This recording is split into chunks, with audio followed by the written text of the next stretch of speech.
As a nurse, what has surprised me the most when a patient took off their clothes? It was a quiet night shift. My last patient was an older man, maybe late 70s. He joked a lot, called me kid, and said he hadn't been to a hospital since the 80s.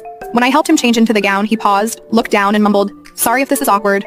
I said, "It's not." But then I saw it. His chest, back, and arms were covered in old, deep scars. Dozens of them. I asked if he'd been in a bad accident. He shook his head. Worse, my father. He told me bits and pieces. How he ran away at 15. How he lied about his age to join the army just to escape. He said the only thing that kept him going was telling himself that one day, he'd have a normal life, a safe home, no yelling, no bruises. He never did. No wife, no kids, just a tiny apartment and a cat named Lucy. Before I left the room, I asked if he needed anything. He smiled and said, "No, just thanks for seeing me." Most people don't. I stood in the hallway after and cried.